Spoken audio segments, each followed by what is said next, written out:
Nous sommes avec Jules Panetier, que je connais, on va se tutoyer, on va pas se mentir. On s'est rencontrés à la fac de Montpellier. Jules a cofondé le journal Le Point avec un G et encore rédacteur en chef de ce journal et militant anticapitaliste, on peut le dire, à Montpellier. Alors tu es avec nous aujourd'hui pour nous parler de ta fiche S. Absolument. Parce que tu es aussi fiché S. Et tu le sais, ce qui est assez rare. Est-ce que tu peux nous expliquer comment est-ce que tu l'as appris ? Je l'ai appris dans le cadre d'une procédure judiciaire, étant donné que j'ai eu maille à partir avec la justice. Et du coup, après la garde à vue, pour une histoire d'outrage que je conteste, je suis déféré au parquet.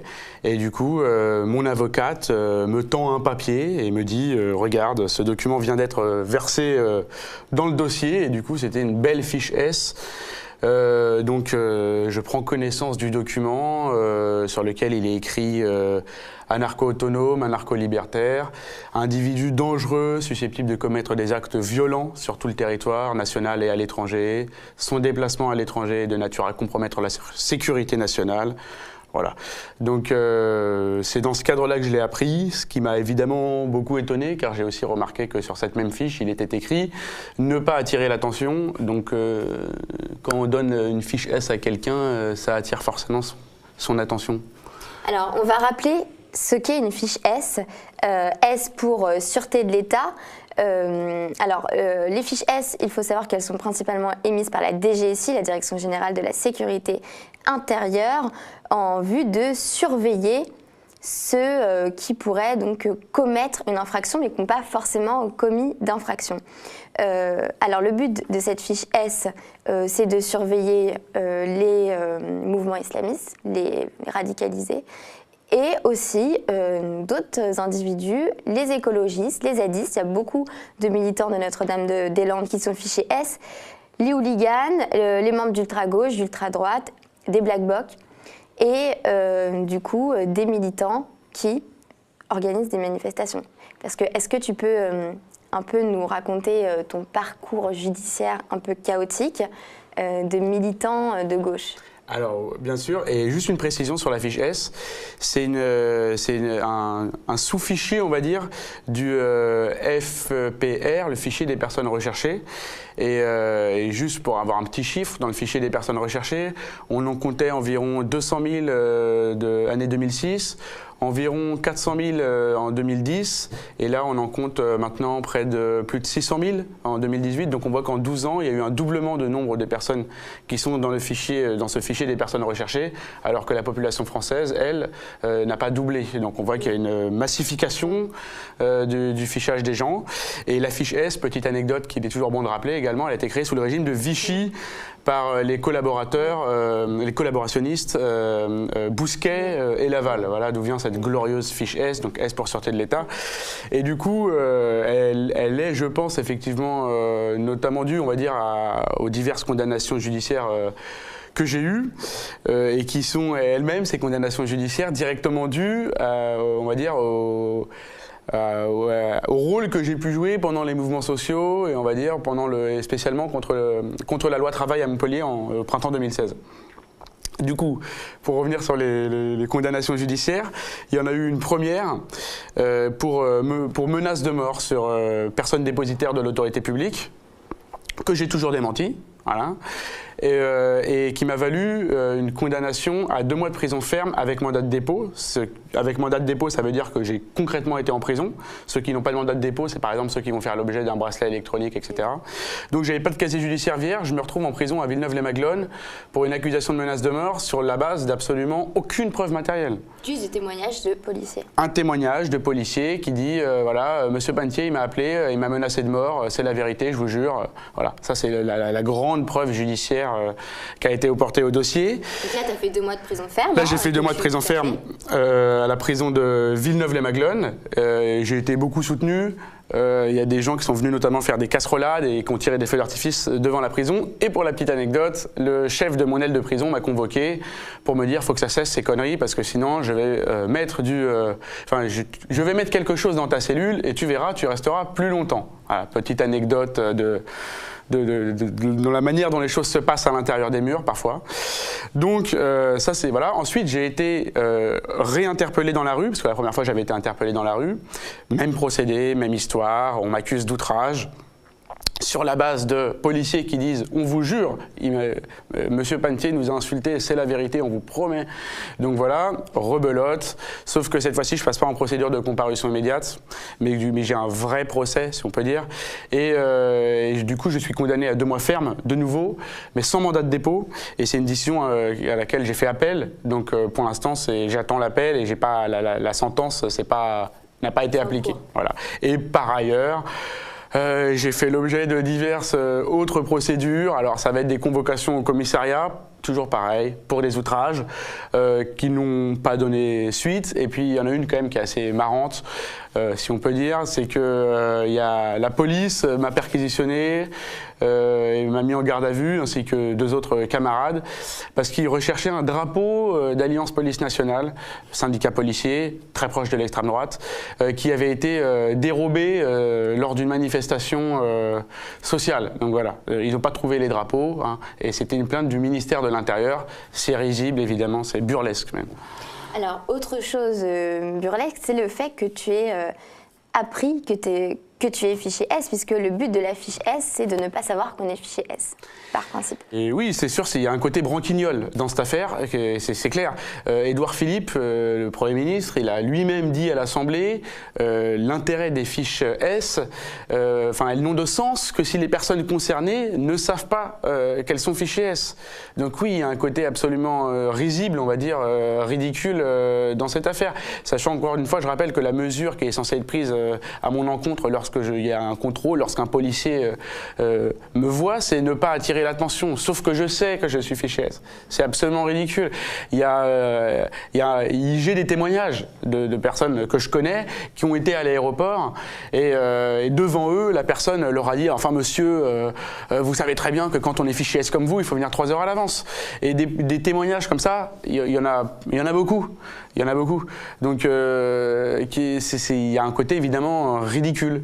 Mais on peut voir aussi qu'il y a un peu de conception. Donc il y a le gouvernement qui dit bon voilà, l'état de droit quand même, il faut faire attention, il faut faire en sorte que les gens qui soient fichés S ne le savent pas. Et il y a Nicolas Sarkozy qui proposait un référendum pour l'internement administratif des fichiers S. Manuel Valls qui a demandé en loose day au Conseil d'État d'étudier la possibilité d'interner les fichiers S dans des camps d'une manière préventive. Et on a aussi Marine Le Pen qui réclame de déchoir de la nationalité française les fichiers S binationaux, ce qui est mon cas, je suis espagnol. Donc voilà, c'est évidemment pas moi je suis pas favorable à ces mesures.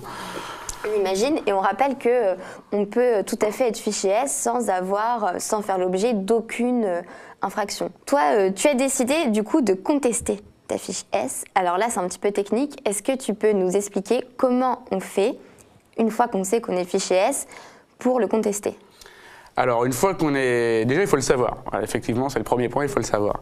Donc, ce qui pose une vraie question, par exemple, parce que moi, je l'ai parce qu'ils m'ont donné ma fiche. C'est arrivé à d'autres personnes, ce qui est vraiment le cas le plus flagrant qu'on est fiché S, quoi. Et voilà. Mais comme j'ai dit, il y a aussi le cas des gens qui l'apprennent d'une manière un petit peu fortuite. Donc eux, dans leur cas, il faut déjà qu'ils prouvent qu'ils sont fichés S, même si eux le savent. C'est un peu compliqué. Donc au début, on a fait un recours à la CNIL. La CNIL, qui du coup, c'est l'organisme qui supervise un peu tous les fichiers informatiques qui en France, quoi. Et du coup, on a fait un droit de regard indirect.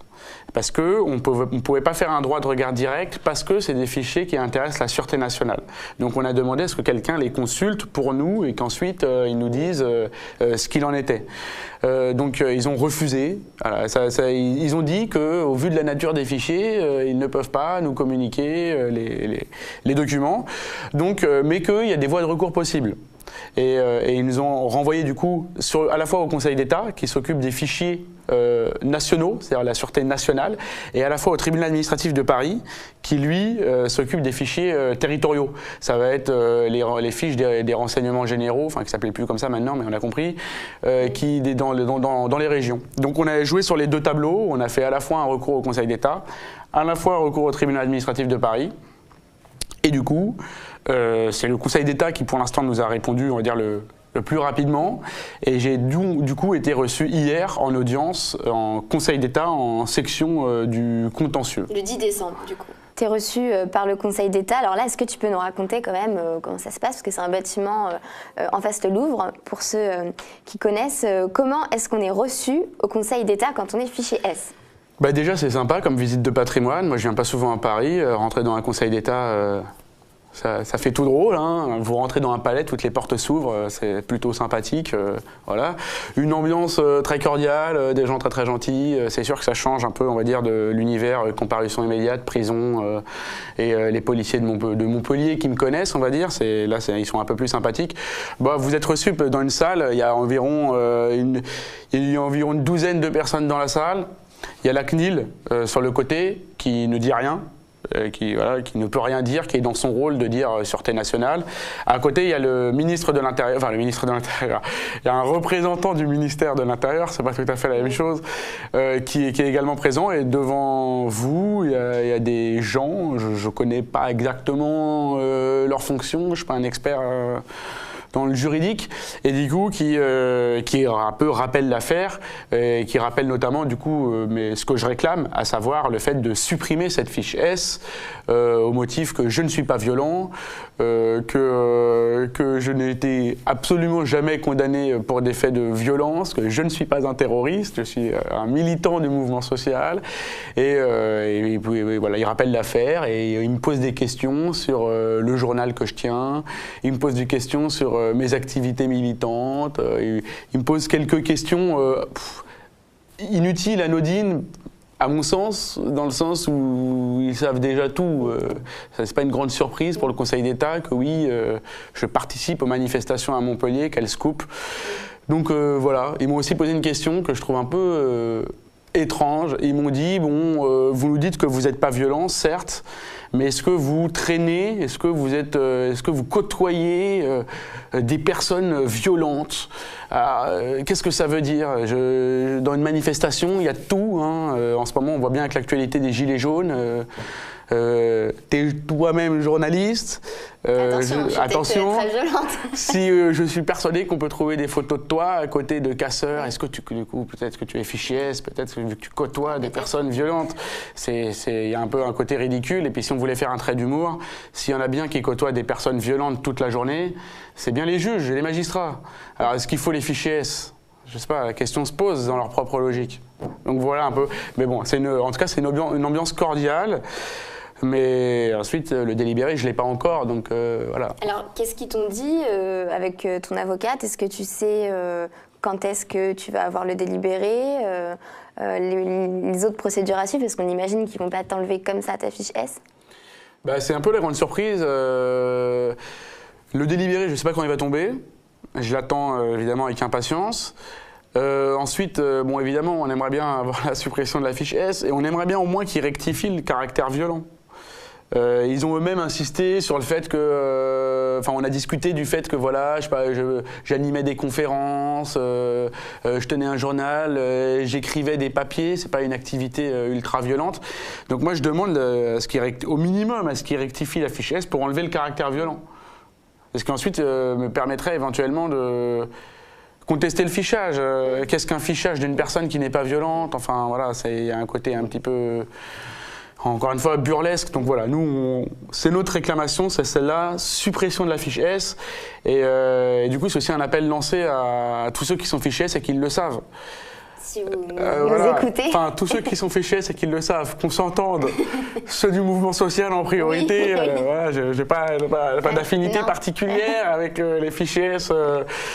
On va dire, qui sont très très à droite, ni ceux qui sont islamistes ou ceux qui sont dans des sectes, voilà.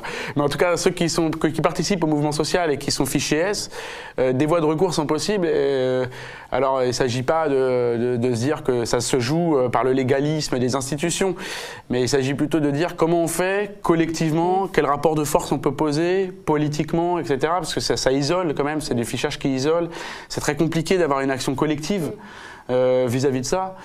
Donc c'est un peu ça aussi tout l'enjeu. Moi à Montpellier je suis soutenu par l'Assemblée Générale contre les violences d'État et pour les libertés. C'est déjà quelque chose, c'est un grand soutien, quoi. Déjà, le fait de se savoir, d'être dans un cadre collectif, tout simplement. Mais j'imagine le nombre de personnes qui sont isolées chez eux, tout seuls, avec leur fiche S. C'est compliqué de se dire, je vais pouvoir faire quelque chose, j'ai besoin d'accès à un avocat, mais comment je le paye, etc. C'est toutes ces questions-là. L'idée, c'est quel mouvement collectif on fait contre ce fichage? Alors, il y a une chose dont on parle un peu moins, c'est les conséquences sur ta vie, sur la vie d'un fichier S. Il faut savoir qu'ils ont du coup des informations sur ta vie et qu'ils peuvent suivre tes déplacements. Quelles sont les conséquences du coup si tu prends l'avion? Est-ce que tu sais un petit peu de manière préventive, si j'ose dire, comment vivre avec une fiche S? Déjà, la première des mesures, c'est l'autocensure. C'est clair que je ne vais pas prendre l'avion. Si je peux y aller avec un autre moyen de transport, je vais éviter l'avion, c'est clair. Il y a des pays que je n'ai pas très envie d'y aller non plus. Voilà, il y a des pays, je ne sais pas quel est le recoupement des fichiers, mais je préfère pas prendre de risques. Ensuite, c'est clair et net que c'est ce qu'on disait tout à l'heure. C'est-à-dire qu'à partir du moment où on est fichier S, de toute façon, le comportement, tu t'adoptes un comportement de fichier S, quoi. C'est-à-dire que même les discussions téléphoniques, même les plus anodines, on va se donner rendez-vous à 18h pour une diffusion de tracts incroyable. Même ça, à la limite, on ne le dit plus. C'est de l'autocensure, évidemment. Après, oui, il y a la question de la fonction publique. Et puis, moi, en tout cas, moi, à titre personnel, ce que je vois comme mesure immédiate, etc., enfin immédiate, ce qui, moi, en tout cas, me pèse le plus, c'est qu'est-ce qui se passe en cas c'est un petit peu l'actualité, qu'est-ce qui se passe quand on a un durcissement autoritaire de la société? On a 20 000 fichiers S, c'est pas compliqué de mettre tout ça en prison, et en 4 jours. C'est ça aussi la question. Quand il y a Sarkozy qui demande un référendum pour les enfermer, Manuel Valls qui demande au Conseil d'État de créer des camps. C'est quoi je ne sais pas quelle va être la nature des institutions politiques dans les 10 ans à venir. J'ai pas envie d'être fichier S quand Marine Le Pen arrive au pouvoir. C'est ça aussi le côté un petit peu vraiment oppressant, on va dire, de l'affaire. Et c'est pour ça qu'il faut se mobiliser au plus tôt, quoi. Il faut se mobiliser au plus tôt, évidemment, pas que sur l'aspect judiciaire légal, mais aussi dans l'aspect poser un rapport de force. Oui, parce qu'il ne faut pas oublier que donc, parmi les fichiers S, souvent on entend parler dans l'actualité quand ça concerne des histoires de radicalisation et que ça concerne aussi énormément de militants. Et là, on l'a vu avec l'actualité récente des Gilets jaunes. Beaucoup de Gilets jaunes tout récents militants ont été arrêtés juste parce qu'ils avaient un casque, un masque à gaz pour se protéger. Est-ce que selon toi, qui connais ça, qui est un militant de longue date, t'as pas l'impression qu'on va vers une société de plus en plus vers la répression, vers la criminalisation juste de l'opposition, quoi? C'est clair on parle beaucoup de radicalisation. En tout cas, il y a une radicalisation de l'État, ça c'est clair. On devrait les surveiller parce que vraiment, on note un phénomène. Ils se radicalisent dans l'autoritarisme. Il y a plusieurs éléments. Il y a la militarisation de la police. Les flashballs avec des viseurs numériques, dernier cri, voilà. On a les grenades qui sont des armes létales. Il y a ça dans le côté autoritaire. Et il y a aussi évidemment le côté judiciaire, alors que ce soit par la construction de prisons, c'est la prison pour tous, généralisation des places de prison, voilà, c'est le superbe modèle de société qu'on nous propose, et il y a la remise en cause des principes juridiques les plus élémentaires. Est-ce qu'il faut vraiment rappeler que dans une société qui se veut à peu près démocratique, il y a 2-3 principes qu'il faut essayer de respecter, comme par exemple le droit à un procès équitable. Et quand on arrête d'une manière préventive les gens, quand on fiche d'une manière préventive les gens, ce qu'on est en train de dire en fait, c'est il n'y a plus de procès. Ce qui ne nous intéresse, ce n'est plus les preuves, les faits, non, c'est préventif. Donc c'est un élément d'une dictature. Alors, il ne faut pas dramatiser et dire nous vivons sous le régime de la Corée du Nord, mais en tout cas il faut dire oui, l'aspect préventif des choses, interpeller d'une manière préventive les gens comme les Gilets jaunes, c'est scandaleux, ficher d'une manière préventive les gens, c'est scandaleux, c'est grave, et surtout évidemment il y a des gens, et c'est toujours la même histoire, au début quand on n'est pas concerné on se dit bon voilà... Après tout, ça ne me concerne pas, quoi. Mais évidemment, ça a vocation à se généraliser à toute la société. C'est clair. C'est clair. On a bien vu à Paris, il y a eu combien d'arrestations? Je ne sais plus, les chiffres sont délirants. Donc maintenant, c'est quoi l'idée? C'est qu'à chaque fois qu'on va faire un mouvement social, à chaque fois qu'on va aller sur une place publique, les gens vont se faire arrêter. À chaque fois que quelqu'un va pondre un article pour remettre en cause la police, il va être fiché S. Enfin, c'est pas un modèle de société souhaitable, donc il faut se mobiliser, et plus tôt on le fera, et mieux ce sera, parce qu'on aura un rapport de force plus favorable. Et c'est important de le faire. Je sais qu'il y a des discours, parfois je me rappelle moi d'un tag qui m'a fait de la peine. Après il y a eu un attentat, c'est après l'attentat de Nice, il y a eu un tag, c'était sur le thème « Donnez-nous les noms et les adresses des fichiers S ». Voilà, c'était ça qui avait été marqué dans les rues. Et sur ce thème-là, il y avait des maires, il y avait des élus qui réclamaient d'avoir des listes de fichiers S. Pour faire quoi? C'est quoi l'enjeu? Quel est le projet? Genre, et moi, il y a des gens, ils ont cru que c'était effectivement qu'il fallait être autoritaire vis-à-vis des fichiers S. Moi, je leur dis à ces gens-là, faites gaffe à vous. Faites gaffe à vous. Est-ce que vous n'allez pas devenir vous-même fichier S? Ouais. Est-ce que vous avez été sur un rond-point comme moi? Faites attention à vous. Donc il faut le fichage, c'est généralisé de la population, c'est un danger majeur. Alors on imagine aussi que la volonté des pouvoirs, c'est de faire peur. Toi, tu es fiché S et tu soutiens le mouvement des Gilets jaunes. Qu'est-ce que tu risques? Ce que je risque, je ne sais pas. À chaque fois, c'est l'inconnu. Mais oui, déjà, c'est clair que je soutiens le mouvement des Gilets jaunes. Et en tout cas, je pense que c'est une manière forte de contester tout le système en place. Donc, évidemment, déjà, j'invite tout le monde à rejoindre toutes les actions de blocage des Gilets jaunes. Ensuite, qu'est-ce que je risque? Je vais prendre un exemple très concret qui m'est arrivé la semaine dernière. Du coup, il y avait des lycéens de Mermoz à Montpellier qui se mobilisaient. Gros soutien à eux. Et du coup, je suis venu sur place pour faire mon boulot de journaliste, prendre des photos, des vidéos, discuter avec les gens. Et une tension de la police qui m'insultait, qui me mettait des coups de pression, fais gaffe à ta gueule, etc. Le fait est que le lendemain, je ne suis pas revenu. Tout simplement parce que je me suis dit que s'il y avait des tirs de flashball qui allaient être faits, je sens que mon œil allait passer par là. Donc voilà un peu ce qui peut arriver quand on est fiché dans le cadre d'un mouvement social, c'est encore plus oppressant. C'est encore plus oppressant. Mais c'est le cas des fichiers, c'est le cas de tous ceux qui militent un petit peu et qui sont, on peut dire, défavorablement connus des services de police, tout simplement parce qu'ils ont participé à diverses actions dans le cadre de mouvements sociaux. C'est oppressant, presque dangereux. On a vu qu'il y a d'autres journalistes, notamment Gaspard Glans de Taranis News, qui lui a publié sa fiche S. Qu'est-ce que tu as à dire? On sait qu'il y a de nombreux militants, de gens qui ont l'habitude de manifester, des gilets jaunes, des gens de gauche qui nous regardent. Toi, en tant que militant et fiché S, qu'est-ce que tu as à dire à ceux qui auraient peur de continuer à se battre parce qu'ils peuvent être fichés? Ça dépend de leur vie. Je ne vais pas me mettre à la place des gens selon leurs ambitions professionnelles, selon leurs ambitions familiales, selon leurs ambitions d'avoir de la tranquillité dans la vie. Je n'irai pas leur dire c'est pas grave l'affiche, courez sur tous les points de blocage.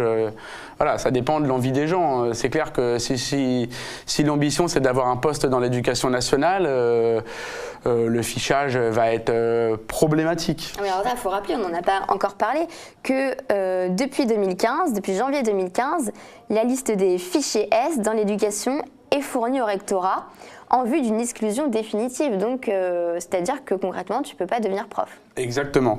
Bon, moi, ce n'était pas mon ambition, mais s'il y avait un militant et c'était son ambition, il faut être clair, ça va être un frein à sa vie professionnelle. Donc je ne vais pas, moi, dire aux gens allez-y, foncez, qu'importe, cela ne va rien changer à votre vie. Mais moi, par contre, ce sur quoi j'aimerais insister, c'est qu'on trouve une solution pour les fichiers S qui ont été fichiers S dans le cadre du mouvement social. Comment on fait pour agir collectivement et politiquement? Moi, j'ai fait un recours devant le Conseil d'État, c'est une chose, mais c'est une action judiciaire isolée. La réponse, elle ne va pas se faire ni sur le terrain, je pense, uniquement judiciaire, et elle ne peut pas se faire d'une manière isolée. Donc la question, c'est comment on fait pour agir collectivement. Je sais qu'à Paris, il y a différents collectifs qui se mobilisent sur ces questions. Il y a différents collectifs anti-répression aux quatre coins de la France, et il faut absolument qu'on trouve une manière de lutter contre ce fichage et de remporter des victoires. Moi, je pense que c'est quelque chose de consensuel dans la société, de dire qu'on n'a pas envie d'être fiché. On n'a pas envie, aux États-Unis, il y a eu ce scandale du fichage généralisé de la population. Est-ce que c'est ce qu'on veut? Est-ce que c'est ce qu'on veut? Est-ce qu'on a envie de vivre dans une société où de toute façon, voilà, oui, mais moi j'ai rien à me cacher, du coup tout va bien? Est-ce que c'est ça qu'on a envie de vivre, quoi? Est-ce qu'à chaque fois que quelqu'un va aller faire une manifestation, il va être fiché? On pense aux lycéens quand même. Aux lycéens, ils ont quoi? Ils ont 14 ans, 15 ans, 16 ans. Et s'il y en a un qui fait un discours sur une poubelle pour inciter les gens à lutter contre la sélection, il va être quoi dans les radars de l'État? Ça va être quoi sa vie? Ça va être, il va vivre avec l'idée que c'est une personne dangereuse, néfaste à la société. Enfin, c'est un scandale. C'est tout simplement, c'est une affaire d'État, puisque c'est eux qui le disent eux-mêmes. C'est eux qui le disent eux-mêmes, c'est une affaire d'État. Oui, c'est une affaire d'État, c'est scandaleux. Il faut que le fichage généralisé de la population cesse. Il faut absolument que ça cesse, et pour ça, il faut une action collective. J'ai pas la solution, hein, mais il faut qu'on la trouve ensemble. Eh bien, merci beaucoup, Jules. Je rappelle que si vous souhaitez suivre l'actualité, notamment des luttes à Montpellier, rendez-vous sur Le Point. Et sur Facebook, c'est montpellier.info, P-O-I-N-G. G, on n'oublie pas le G, hein. On ne confond pas avec l'autre, Le Point. Merci beaucoup. Merci beaucoup, merci.